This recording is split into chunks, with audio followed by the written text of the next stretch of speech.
नाज़रीन, बात करेंगे भारत और चीन के तनाज़े की। इस वक्त की जो इतलात हैं, 43 लाशें चीन की जानिब से भारत को पेश कर दी गई हैं। ये 43 वो लाशें हैं जो लद्दाख और गोलान वैली के अंदर झड़प के दौरान भारत का नुकसान हुआ था। इसके अलावा 68 भारतीय सिपाही ऐसे हैं जो अभी तक लापता हैं। वो पता नहीं गिरफ्तार हो गए या मारे गए, अभी तक लाशें नहीं मिल चुकी। इसके हवाले से भारत को अभी तक कोई इत्तला मौसूल नहीं हुई। दूसरी जानिब भारतीय और चीनी वज़राए ख़ारजा का टेलीफोनिक रब्ता भी हुआ है और इस मामले पर बातचीत भी हुई है। उधर नेपाल ने अपना नया नक्शा जारी कर दिया है, कौमी असम्बली से उसे पास भी करवाया और नक्शा जारी किया। उसमें जो भारतीय इलाके हैं जिस पे भारत ने कब्जा कर रखा है, उन्होंने उसे अपना इलाका डिक्लेयर कर दिया है।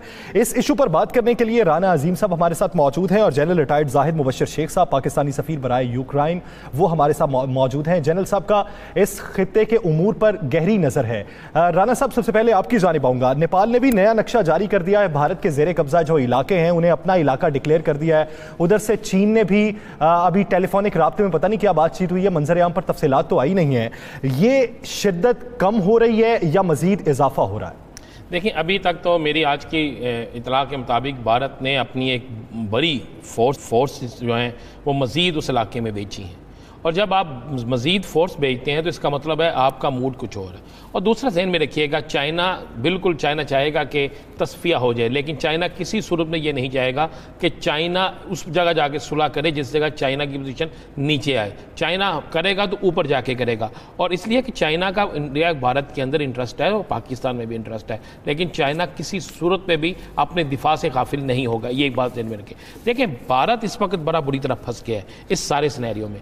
एक तो भारत की तरफ से भारतीय मीडिया पे पहले दावा होता रहा 3, उसके बाद 20 हलाकतें, फिर 34 पे आए। आज हम अपनी स्क्रीन पे दिखा रहे हैं आपको 45 वो ताबूत जो भारतीय फौजियों के हैं, जिसमें भारतीय फौजियों की लाशें हैं। ये वो ताबूत है जो चाइना के हाथों, चाइनीज़ फौजियों के हाथों ये मरे। 68 वो लोग हैं जो वहाँ पे अभी तक लापता है, फौजी इनके हैं। अच्छा, ये फौजी तो मर गए, बाकी मामला भी हो गया। अब जो इस सारे सिनेरियो में आके दुनिया की सबसे बुरी तरीके से जो स्टॉक एक्सचेंज फ्लॉप हुई वो भारत की हुई है। हुआ यह कि भारत के अंदर मुजाहरे शुरू करवा दिए कुछ लोगों ने, और ख़ुद नरेंद्र मोदी के अपने ही प्यारे जो पहले वहाँ पे मुसलमानों पर, फिर निचली जात के हिंदुओं पर तशद्दुद करते थे, RSS के गुंडे, उन्होंने चाइना के खिलाफ ऐसा एहतजाज किया कि चाइनीज़ चीज़ें जलाना शुरू कर दी, चाइना के खिलाफ नारेबाजी शुरू कर दी। अब भारत के अंदर वो बड़े सरमायादार जिन्होंने मोदी के इलेक्शन पे अरबों रुपए खर्च किए थे, जो मोदी को अरबों रुपए की फंडिंग करते थे, उनकी खरबों रुपए की जो पैसे रकम थी वो चाइना के साथ इन्वेस्टमेंट हो चुकी थी, वो चाइनीज़ माल बेच रहे थे।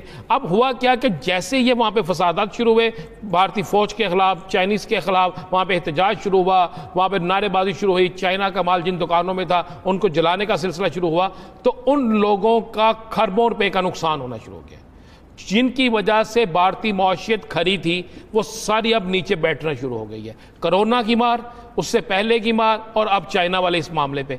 इससे हुआ क्या है कि इतना बुरा नुकसान हो गया, और ख़ासकर भारत के वो भारतीय इन्वेस्टर जो नरेंद्र मोदी पर भारी रकम खर्च कर चुके थे, जो लाए ही उसे इसलिए थे, उनके इन्वेस्टर थे, अब उन्होंने भी वाज़े तौर पर आज के दिन में वहाँ पे बाकायदा प्रेस कॉन्फ्रेंस करके बिजनेस कम्युनिटी ने कहा है कि इस मुल्क का दुश्मन कोई और नहीं, नरेंद्र मोदी है, और चाइना के साथ लड़ाई के बाद भारत की मौशियत तबाह हो रही है। यानी इस वक्त अपोजिशन भी आपके खिलाफ है, अवाम भी आपके खिलाफ है।